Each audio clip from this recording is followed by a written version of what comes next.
تمام تعریفیں اللہ تعالیٰ جل جلالہ کے لیے، درود و سلام نبی اکرم نور مجسم شفیع معظم احمد مجتبیٰ جناب حضرت محمد مصطفیٰ اعلیٰ تحیت و ثنا کی ذات والا صفات کے لیے حمد و صلات کے بعد، عزیز دوستو، بزرگوں اور بھائیوں، انسان کبھی کبھی اس طرح کرتا ہے کہ وہ اپنے لب و لہجے سے، گفتگو سے، میل ملاپ سے لوگوں کو مطمئن تو کر لیتا ہے، لیکن اس کی قلبی واردات کیا ہے، اس کے اندر تقویٰ کتنا ہے، نیکی کتنی ہے، پرہیزگاری کتنی ہے، اس سے وہ آگاہ ہوتا ہے۔ وہ بہت ساری چیزوں کو لوگوں سے چھپا تو لیتا ہے، لیکن اپنے آپ سے نہیں چھپا پاتا، اپنے رب کریم سے نہیں چھپا پاتا۔ پھر یہ ہوتا ہے کہ وہ جھوٹی تسلیوں سے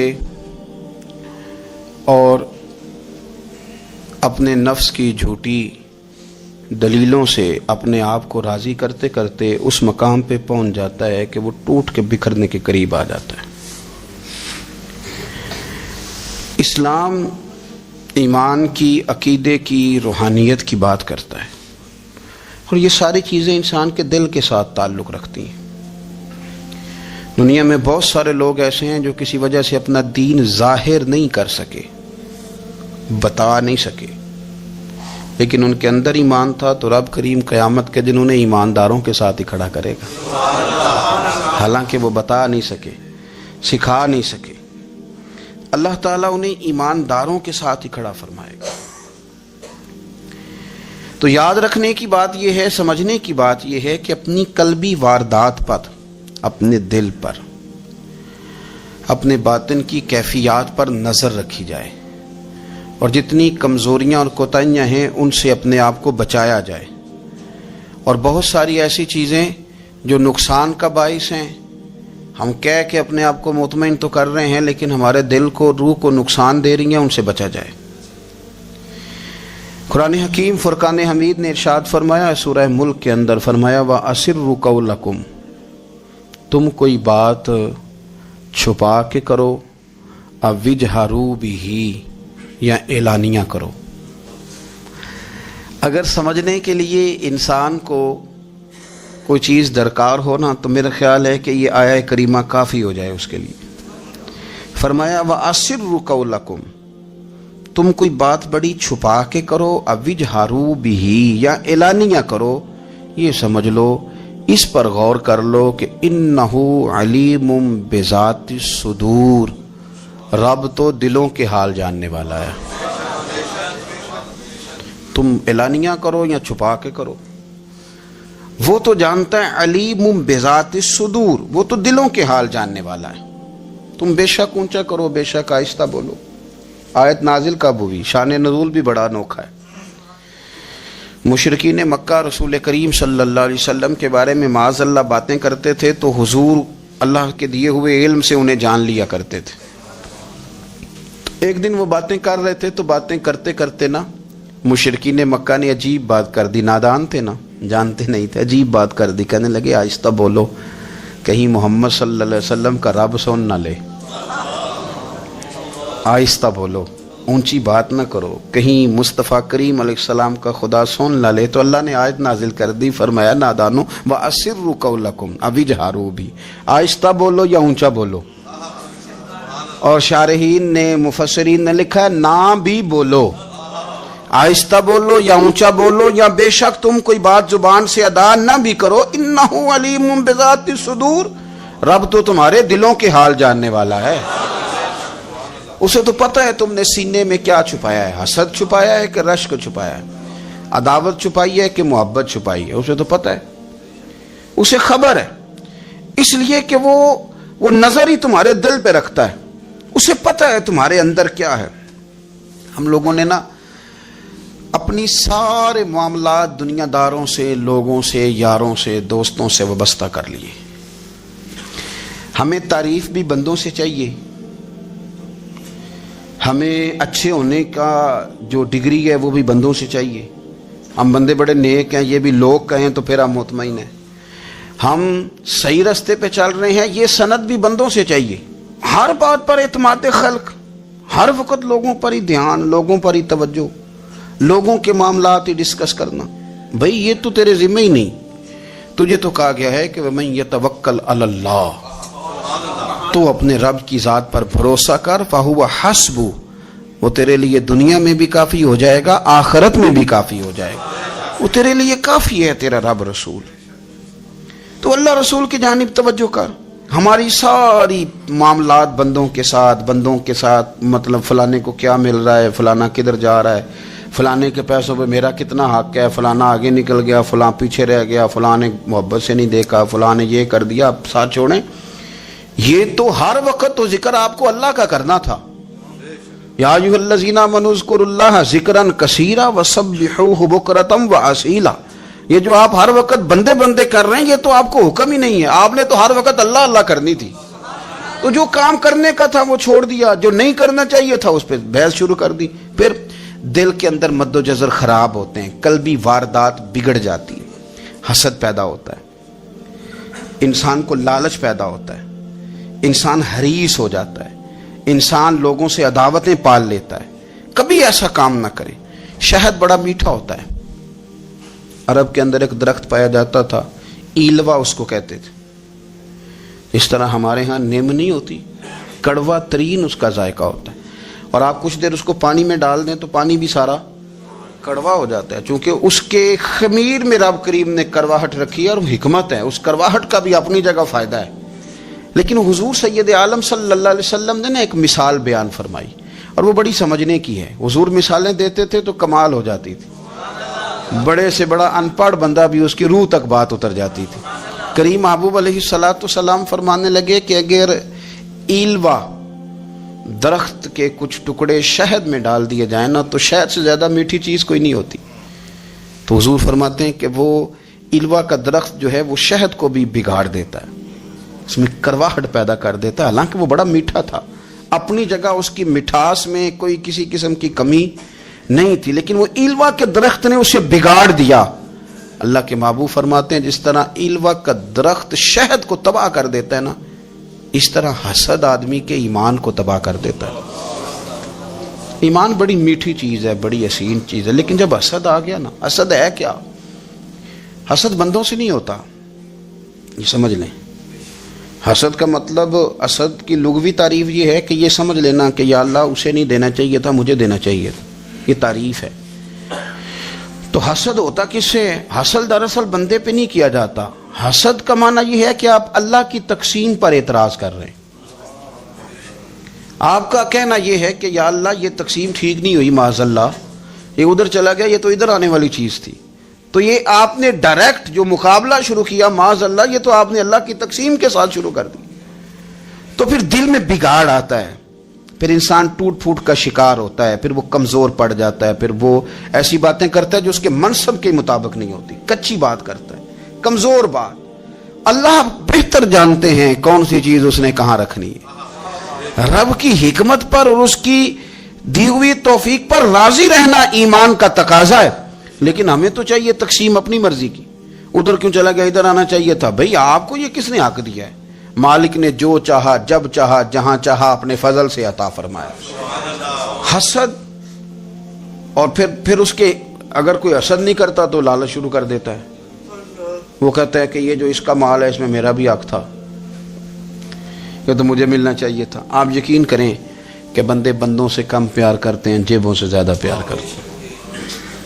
اس بندے کو تو کوئی نقصان نہیں جس کے ساتھ آپ نے تعلق رکھا ہوا ہے جیب کا، لیکن آپ بڑے کمزور ہو گئے. آپ جب لالچ کر لیا، نفسانیت میں آ گئے تو آپ کمزور پڑ گئے. آپ نے مطلب کیا، آپ کا کیا خیال تھا کہ رب کی بارگاہ سے کوئی کم ملنے والا تھا جو بندوں پہ اتنی توجہ کر لی. حضرت بہلول دانا رحمۃ اللہ علیہ نے کیا خوبصورت انداز ہے. رب کریم کے بندوں کی باتیں اللہ کے لشکروں میں سے لشکر. کیا سوچ تھی، کیا نظریہ تھا. کیوں یہ لوگ اتنے مضبوط تھے؟ فکری طور پر مضبوط تھے، فکری طور پر. ہارون رشید حج کر کے واپس آ رہا ہے، حضرت بہلول دانا راستے میں بیٹھے ہیں، ملاقات ہو گئی، کہنے لگا حضور کوئی حکم ہو تو بتائیے گا۔ فرمانے لگے کوئی نہیں، تو جا اپنا کام کر۔ بادشاہ ہے، یا کسی کو کارڈ مل جائے تو وہ لوگوں کو دکھاتا پھرتا ہے، وزیر صاحب نے خود دیا ہے۔ بادشاہ وقت خود کہہ رہا حضرت کوئی حکم ہو تو؟ فرمایا نہیں، اللہ خیر کرے گا۔ تو کہنے لگا حضور میں نے سنا ہے آپ مقروض ہیں، تو بتا ہی دیتے۔ تو آپ مسکرا کے فرمانے لگے تیرا کیا خیال ہے بھلا؟ کہنے لگے حضور کس بابت؟ فرمانے لگے تیرا کیا خیال ہے کہ اللہ ہارون رشید کو دے گا اور بہلول دانا کو بھول جائے گا؟ تیرا کیا خیال ہے؟ رب کریم ہارون رشید کو تو دیتا جائے گا اور بہلول دانا کو بھول جائے گا؟ بادشاہ کہتا ہے کہ میں چکرا ہی گیا کہ بھلا اس سوال کا کیا جواب ہے؟ تو میں نے کہا حضور رب تو بھولنے سے پاک ہے، وہ تو کسی کو نہیں بھولتا، اسے نہ اونگ آتی ہے نہ نیند آتی ہے۔ تو فرمانے لگے جا پھر اپنا کام کر، جب مناسب سمجھے گا تو بہلول کو بھی قرضے سے نجات عطا کاری دے گا۔ تو جا اپنی ڈیوٹی کر، وہ جب چاہے گا نا تو میرے قرضے دور۔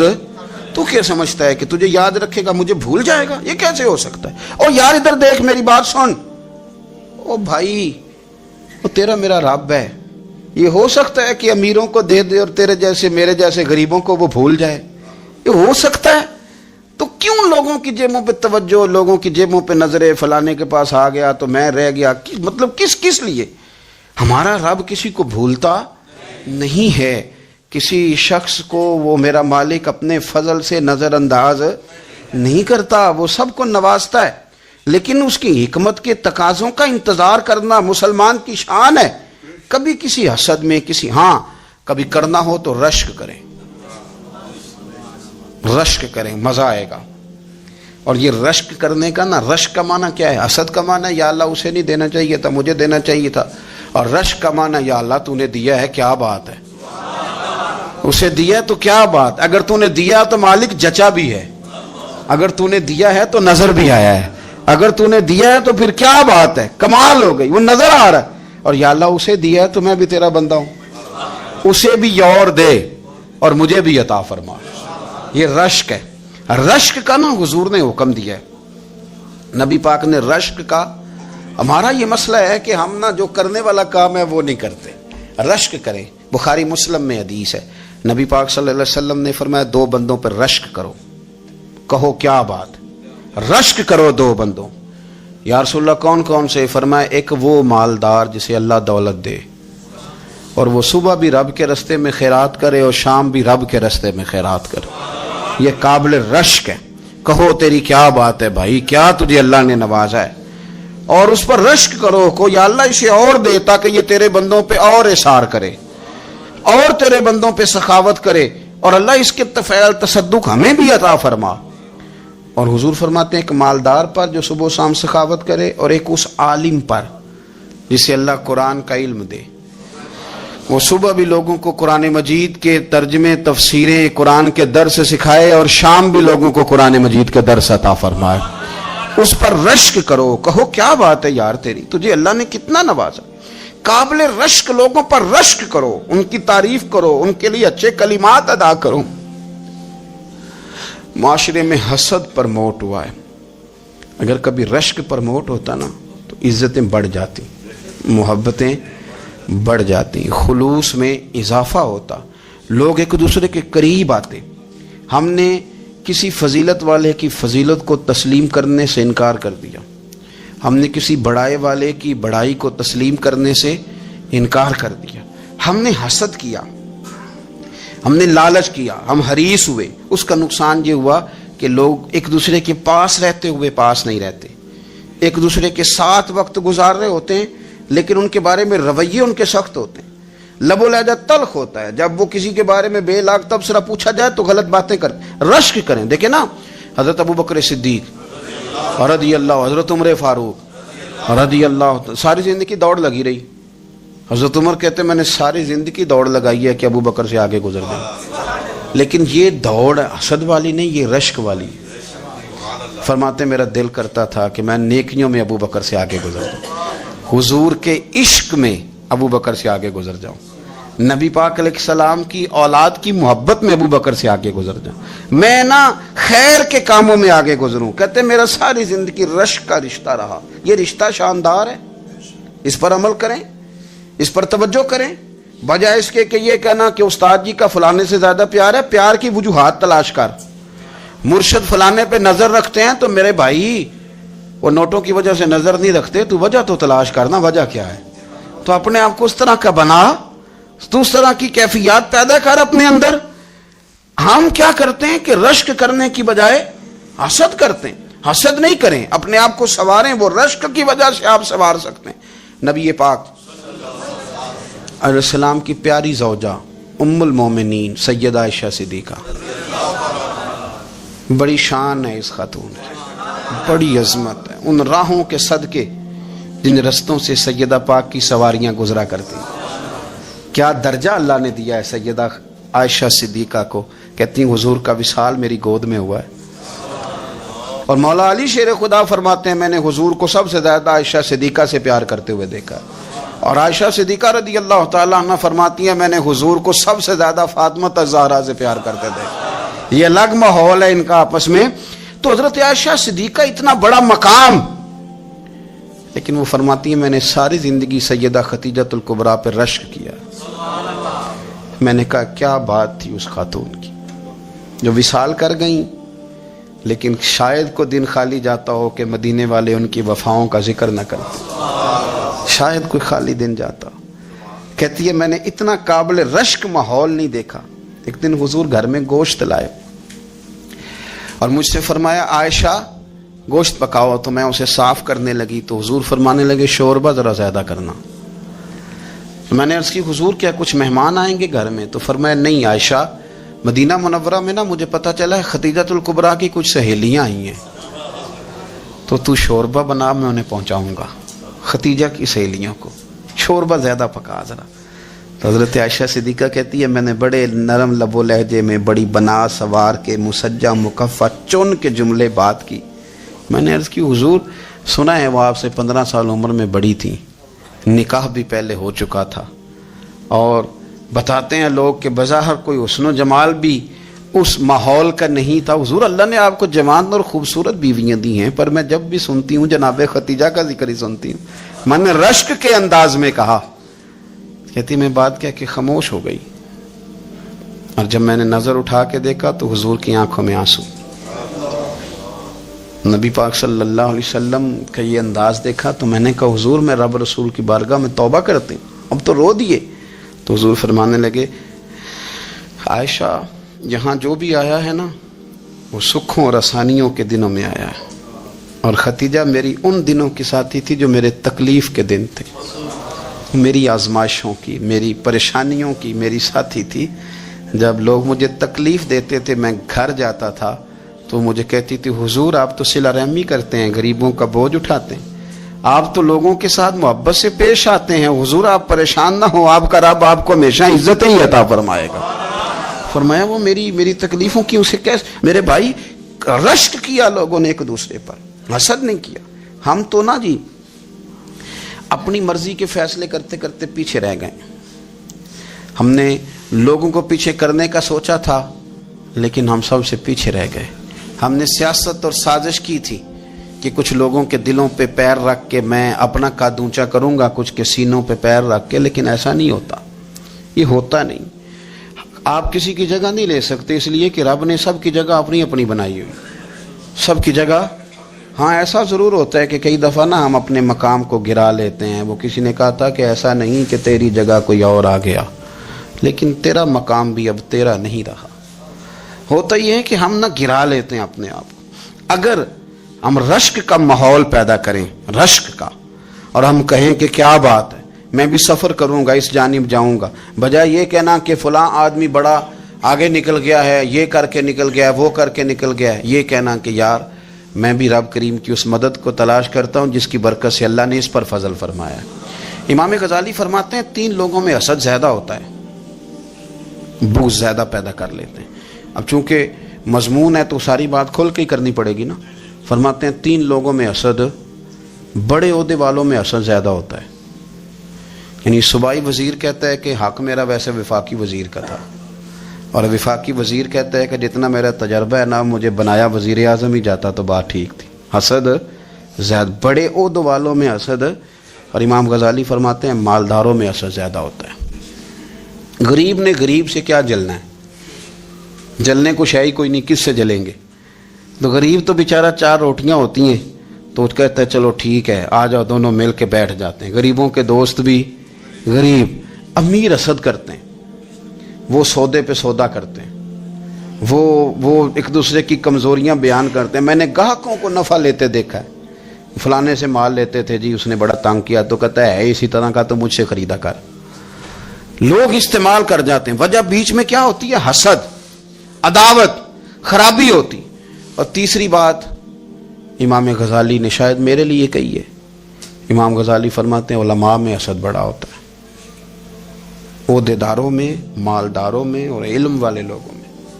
وہ بھی اللہ کی تقسیم پر راضی نہیں ہوتے، چونکہ وہ سمجھتے ہیں مجھے یہ لفظ آتے ہیں، میری قابلیت زیادہ ہے، میں زیادہ پڑھا لکھا ہوں، تو یہ منصب بھی میرا تھا، یہ کام بھی میرا تھا، یہ بھی میرے پاس ہونی چاہیے۔ ایسا نہیں ہوتا، یہ تو رب کریم کی عطا ہے۔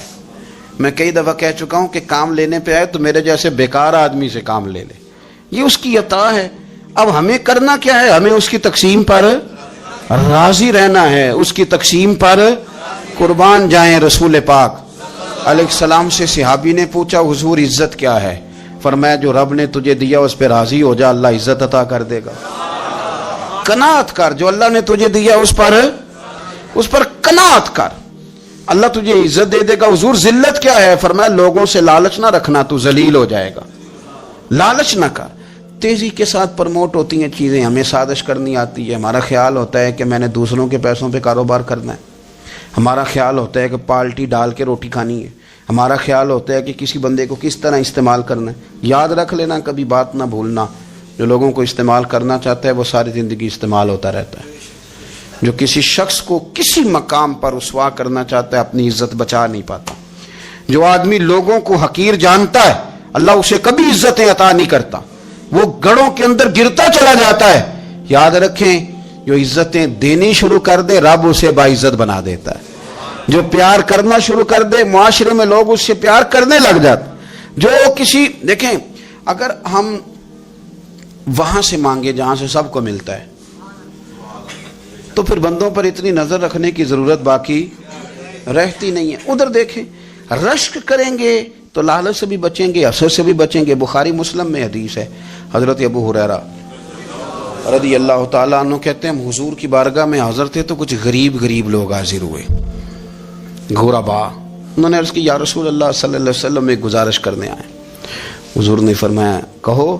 یا رسول اللہ امیر تو ہم سے آگے نکل گئے۔ حضور نے فرمایا کس بات میں؟ عرض کی حضور نمازوں میں نہیں ہم گزرنے دیتے، اتنے نفل وہ پڑھتے ہیں اتنے ہم بھی پڑھ لیں گے۔ صحیح بتانا صحیح، آج کل یہ نمازوں کا مقابلہ بھی ہے کہ نفل میں نے زیادہ پڑھنے، عبادت میں نے۔ ہمارے صاحب رحمۃ اللہ علیہ فرمایا کرتے تھے آستانوں پہ گدی نشینوں کا تو رولا ہوتا ہے، اللہ اللہ کرنے کا رولا نہیں ہوتا۔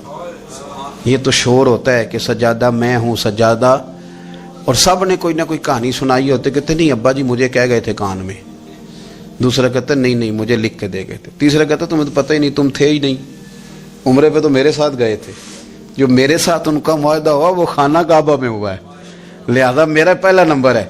سب کے پاس کوئی نہ کوئی معاملہ ہوتا ہے، یہ سارے کام کوئی ضروری نہیں۔ ضروری کیا ہے کہ وہ جو کہتے تھے کرو، جس نے سب سے زیادہ کر کے دکھایا ہے وہ زیادہ جانشین ہے، وہ زیادہ جانشین ہے جس نے زیادہ کر کے دکھایا ہے۔ معاملہ تو یہ ہے کہ اس رستے پہ کس کس نے چلنا ہے۔ لوگ تو سجادہ نشینی سے بھاگا کرتے تھے، بھاگتے تھے۔ حضرت ابو بکر صدیق رضی اللہ تعالیٰ عنہ کا وصال ظاہری ہوا تو حضرت عمر خلیفہ بنے، تیسرا دن تک خلیفہ بنے ہوئے، 2-3 چھوٹی چھوٹی بچیاں آ گئیں، چاچا جان آپ خلیفہ بنے؟ فرمایا ہاں۔ چلو پھر عصر کے بعد ابو بکر ہمارے گھر جاتے تھے۔ فرمایا پتر تمہارے گھر کیا ہے؟ کہنے لگی ہم یتیم ہیں، ہمارا بھائی کوئی نہیں۔ ابو بکر روز عصر کے بعد آتے تھے، ہماری بکریوں کا دودھ دھو کے ہمیں دے جاتے تھے، کچھ بیچ کے گزارا کر لیتی تھیں، کچھ پی لیتی تھیں۔ چچا 3 دن ہو گئے، میری اماں بھی روتی ہے، بہنیں بھی روتی ہیں، آپ چلیں گے؟ تو جناب سیدنا عمر فاروق کہتے ہیں میں نے دستار سر پہ رکھی اور پٹکا میں نے اپنے کندھے پہ رکھا، بیٹیاں آگے آگے میں پیچھے پیچھے روتے جا رہے۔ ایک صحابی نے پوچھا عمر کیوں رو رہے ہو؟ کہنے لگے یار یہ ابو بکر کتنا مشکل رستہ دے کے گیا، کتنا مشکل رستہ ہے اس کے طریقے پہ چلنا۔ یہ لوگ تو سجادہ نشینی اتنا کٹھن کام تھا، لوگ بھاگا کرتے تھے۔ شوق آ گیا اب